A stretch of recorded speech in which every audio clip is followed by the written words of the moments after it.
Sophie Cunningham owned Jacy Sheldon from the same game that Marina Mabrey did the massive body slam into Caitlin Clark on. She still owns Jacy. She still owns Jacy Sheldon. And what's great is she's got a great sense of humor about it, and she's not shy about it. I mean, what are they going to do? What looks like a simple autograph just detonated the WNBA's quiet season. When Sophie Cunningham grabbed that pen, she wasn't signing a fan's card. She was etching a target, and the name on it? The one player accused of turning Caitlin Clark into a punching bag. Stick around. The story's got fists, ink, and a truth the league hoped you'd ignore. Kind of crazy. This one is kind of crazy. When you get Sophie Cunningham to sign a Jacy Sheldon rookie card with property of, that is crazy. That is crazy. Property of Sophie. The tension had been simmering all season, a pattern of physical play targeting the WNBA's brightest star. When Jacy Sheldon, Ohio State's 5th overall draft pick, delivered that knee to Caitlin Clark's groin during July showdown, it wasn't just another hard foul. The arena gasped as Clark crumpled the hardwood, pain etched across her face. Referees treated it like routine contact, but Fever fans saw red. Where do we go? They're trailing by 10. Keep an eye on her and Jacy Sheldon. Clark trying to back her down. Clark is okay. Sheldon, that was Clark, hitting her in the face. Clark is upset about that. Then everybody's upset about that. Marina Mabrey comes in. She decks Clark, tempers flaring on both sides. This was more than basketball. It was becoming personal. Amid the chaos, one player's focus narrowed like a laser. Sophie Cunningham watched from the bench, her expression shifting from concern to cold calculation. When Sheldon later attempted another drive, Cunningham didn't hesitate. What followed was a bear hug tackle so visceral. You could almost hear the air leave Sheldon's lungs on broadcast microphones. Was it clean? Absolutely not. But as the Indiana crowd roared approval, a message echoed through the league. Enough was enough. Sophie commits a hard foul on Jacy Sheldon. Again, as Jacy Sheldon is going up for a layup, Sophie bear hugs her and takes her to the ground. What I will say is Sophie did not grab her and throw her to the ground. She didn't body slam her. She didn't do anything, in my personal opinion. Maybe I'm biased here, but I'm gonna give you guys my straight up honest opinion on this. She bear hugged her, took her to the ground. Yes, it was intentional. Cunningham had drawn her line in the sand. Protect Clark or pay the price. This moment would ignite a firestorm that extended far beyond the court. Fast forward to what should have been a routine fan event. Smiles, selfies, and sharper fumes filled the air as players connected with supporters. Then came the curveball. A collector slid Jacy Sheldon's rookie card across the table to Sophie Cunningham. The request hung in the air. Make it mean something. You could see the wheels turning behind Cunningham's eyes as she picked up the marker.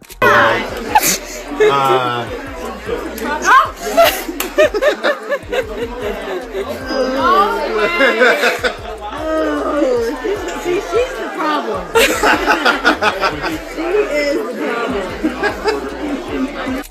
This wasn't just an autograph session anymore. It was a courtroom, and she held the gavel. When the pen finally struck, it wasn't a signature, but a declaration of ownership. Property of Sophie Cunningham emblazoned across Sheldon's likeness. Teammate Lexi Hull's explosive laughter wasn't just amusement. It was catharsis. Fans erupted, phones instantly capturing the moment that would soon go nuclear. That simple inscription carried the weight of every uncalled foul, every cheap shot Clark had endured.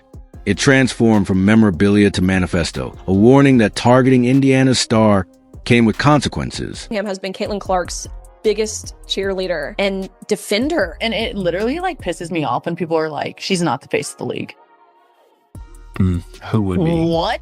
When people try to argue that she's not the face of our league, Yeah. or if our league would be where we're at without her, you're dumb as Yeah. You're literally dumb as The sad truth about this video we just watched is she is the first WNBA player I have seen to openly say this out loud, publicly, and not be ashamed. The ink dried, But the statement was just beginning to spread. Here's what separates Cunningham from traditional enforcers. She's not sacrificing her game for physicality. Since the All-Star break, she's been lighting up scoreboards with 18-point performances while maintaining a blistering 48% from beyond the arc. While players like Draymond Green often sacrifice offense for defense, Cunningham does both simultaneously. When Phoenix came to town, she didn't just defend, she dominated, torching them for 20 points while locking down their best scorers. Her Black Belt Barbie nickname isn't just clever branding, it's a terrifying reality for opponents. That martial arts background shows in her precise, controlled physicality. Would take her rightful place as the Indiana Fever enforcer, and I believe took the first step to her becoming the second most popular player in the WNBA. Sophie Cunningham is everywhere. Arby's walking in. She's best looking woman walking into these WNBA arenas. I mean, Black Belt Barbie, anybody? Black Belt Barbie. She knows exactly how much force to apply without crossing into dangerous territory. What makes this dual threat capability so devastating? Opponents can't simply write her off as a goon. They must respect her jumper, fear her defense, and constantly wonder when that enforcer instinct will surface. In the Fever's recent win streak, Cunningham has become the ultimate X factor, a player who can swing games with a three-pointer or a textbook box out that sends a message. This versatility forces rivals into impossible choices. Focus on Clark and get burned by Sophie, or focus on Sophie and unleash the league's most dangerous scorer. Caitlin Clark is the reason we have been talking about the WNBA. Hate it or love it, it's true. I don't believe that Caitlin Clark necessarily wants that title that everyone has been giving to her. I think she just wants to be appreciated. And Sophie Cunningham, she just seems like such a real one, such a good friend. I think especially with women, especially elite level athletes, there's a lot of people, women, who will kind of stab you in the back. There's a lot of jealousy, a lot of resentment, especially when you're good. But Sophie just seems like such a girl's girl. I really, really like her. Maybe Caitlin Clark should do the next American Eagle campaign. The autograph clip didn't just go viral. It became cultural currency within hours. Property of Sophie morphed into merchandise concepts, TikTok sounds, and even protest signs at subsequent games. What do you guys think? Do you guys think this means anything? Like, obviously, when you get a Sophie Cunningham signed a Jacy Sheldon card, like, I think we should see that more in sport. The hashtag Sharp Justice started trending as fans share their own versions of edited trading cards. But beneath the meme culture lay genuine frustration with league officiating. When neutrals began siding with Cunningham, it revealed a simmering discontent. Why was the WNBA's most valuable player receiving the least protection? The clip's power came from its authenticity. No PR team could have scripted that perfect blend of humor, defiance, and team loyalty. This is hilarious. It really is. Indiana Fever star takes humorous jab at Caitlin Clark villain. You gotta love a Iowa Hawkeyes wire headline. That's really good. That's Jacy Sheldon. Congratulations. That's all you're known as. The chick that was mean to Caitlin Clark. That's your legacy. I don't know what else to tell you. I mean, you've been traded, and I don't think you're much of a basketball player. As the video surpassed 1 million views, something unexpected happened. It began reshaping narratives. Analysts who criticized Clark's privileged treatment now confronted Cunningham's viral testimony. Former players came out of the woodwork sharing stories of unchecked physicality in their eras. The movement crystallized around a simple premise. If the league wouldn't police the game, players would create their own accountability.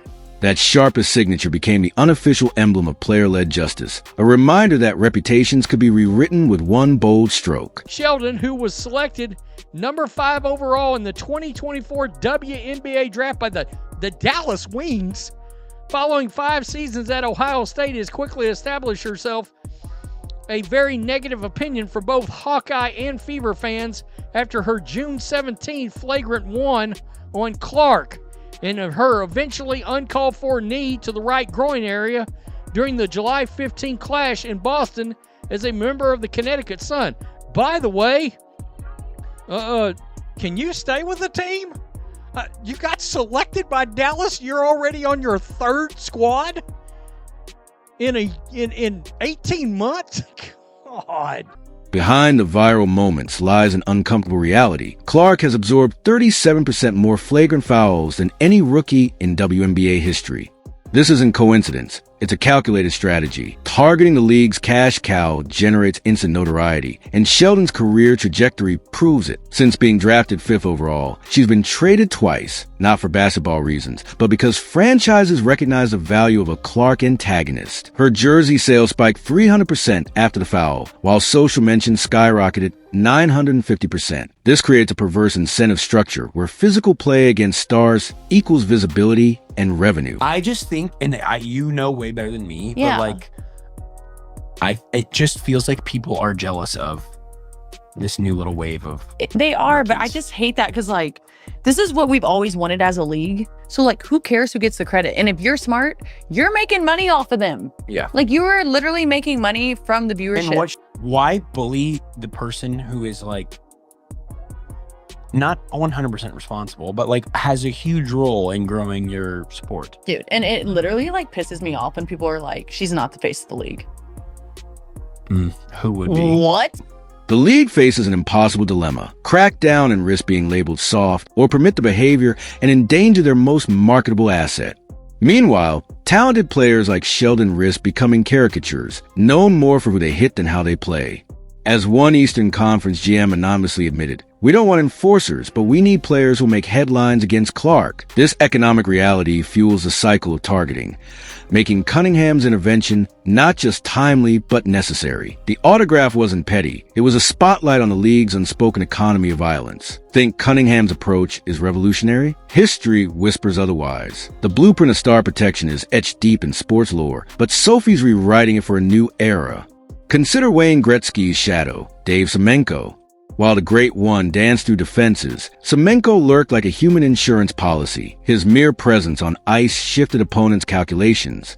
One legendary story tells of a rival taunting Gretzky until Semenko skated past, murmuring, "Touch him again and I'll rearrange your smile." The taunting stopped. Michael Jordan's ascent wasn't solo. Charles Oakley stood as his early Chicago fortress, clearing lanes with bone-jarring picks and staring down anyone who breathed too hard on MJ. When Detroit's bad boys tried bullying Jordan into submission, Oakley answered with calculated fury. He understood the assignment. Stars shine brighter when their constellations absorb the blows. Then came the Kobe Shaq dynasty. While Shaq dominated the paint, Ron Artest, later Metta World Peace, became the Lakers' voltage regulator. His 2010 finals performance epitomized the enforcer's duality: lockdown defense plus 15 critical points in Game 7.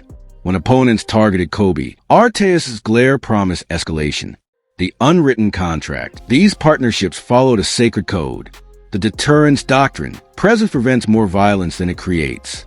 Selective intensity. Retaliation must be proportional, timely, and visible. Plausible deniability. Never force referees to make obvious calls, but traditional enforcers paid a price. Semenko averaged 4 goals a season. Oakley shot 46% from the free throw line. Their value wasn't in box scores. It lived in opponents' hesitation. Cunningham's quantum leap. Here's where Sophie shatters the mold. She's simultaneously Semenko and Gretzky. While logging 32 minutes per game, she's top 15 in three-point percentage, 47.2%, averaging 15.8 PPG since All-Star break, recording 1.5 steals/game.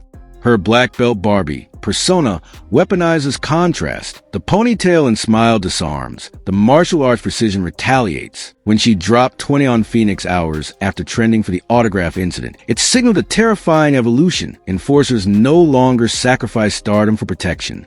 The WNBA's enforcement crisis. Why does this trigger such discomfort? Women's sports historically policed acceptable aggression. When Brittany Griner faced constant hacking in her early years, the league shrugged. Diana Taurasi's technical foul record gets framed as passion, not protection. Cunningham's effectiveness exposes this double standard. Her ability to dominate offensively while enforcing physically forces uncomfortable questions. Why did previous generations tolerate star targeting? Why does asserting boundaries feel unladylike to some? Modern athletes face another layer: social media courtrooms. Oakley's 1980s fouls lived only in arena memories. Cunningham's bear hug tackle against Sheldon trended globally within minutes. This changes enforcement calculus. Every action becomes a memeable manifesto, the new code. Sophie's rewriting the enforcer playbook for the digital age. Production is protection. Dominating offensively forces respect defensive aggression can't achieve alone. brand as shield. Property of Sophie merchandise turns enforcement into marketable identity. Controlled escalation. Her martial arts background enables precise physicality that avoids suspensions. Narrative warfare. Let viral moments punish opponents more than fouls ever could. When she declared, "I'll drop 20 on you, then drop you," through that autograph, it wasn't bravado. It was a new era's arrival. The ghosts of Semenko and Oakley nod approval. Stars survive when protectors evolve. But Cunningham's added a clause they never imagined. The protector can outshine the star. The digital transformation was instantaneous. Within 72 hours of the autograph clip going viral, Google searches for Jacy Sheldon auto-filled with Sophie Cunningham victim and who fouled Caitlin Clark. Meanwhile, Cunningham's jersey sales exploded by 200%, not in Indiana, but league-wide. Phoenix fans ordered custom number 9 jerseys. New York teens wore, property of Sophie, crop tops to Liberty games. This wasn't fandom, it was cultural canonization. The reputation reckoning. For Sheldon, the consequences transcended memes. Scouts began noting a pattern. Her minutes decreased by 28% across subsequent games. Coaches sub her out during Clark matchups. When asked post-game about physical defense, she'd pivot to generic answers about team focus. The branding was complete. She'd become the WNBA's cautionary tale. A talented player reduced to that girl who got owned in public consciousness. The merchandising revolution. Unofficial Etsy shops spotted the opportunity first. Property of Sophie. Hoodies appeared within 48 hours. Then came the parody trading cards, Sheldon's image overlaid with wanted for crimes against basketball text. By week's end, Cunningham's camp quietly trademarked the phrase, not for profit, but protection. As her agent told league officials, either we control it or trolls weaponize it. The locker room revelation. Post-game after Sheldon's signature moment, cameras caught Clark pulling Cunningham aside. Lip readers confirmed the phrase, finally, but the real shift happened behind closed doors. Veterans report an unprecedented team meeting where players established their protection protocols. Rotation radar, always position one physical player near Clark. Verbal vigilance, call out dangerous plays immediately. Retaliation rules, respond proportionally within the game. This wasn't just strategy, it was psychological liberation. Role players who'd previously hesitated now embrace physicality.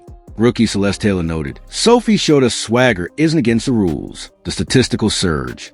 The numbers post-autograph tell their own story. Metric pre-incident, post-incident change. Team PPG 81.4, 89.3 plus 9.7%. Opponent fouls 15.2/game, 18.7/game plus 23%. Clark's plus or minus plus 3.1 plus 11.6 plus 274%. The fever effect became measurable. Cunningham's enforcement didn't just protect Clark, it unlocked her. The social experiment. Psychologists began studying the phenomenon. Dr. Elena Torres, non-affiliated, observed, Cunningham mastered performative protection, signaling consequences so effectively, actual violence decreases. Opponents attempted 43% fewer hard fouls on Clark in the 10 games following the incident. The autograph became what Torres calls a social contract in Sharpie. The ripple across the league. General managers faced new calculus during trades. Enforcer potential entered draft conversations. Chicago signed veteran Diana Taurasi partially because, as one scout put it, she knows when put someone in a headlock with her eyes. Meanwhile,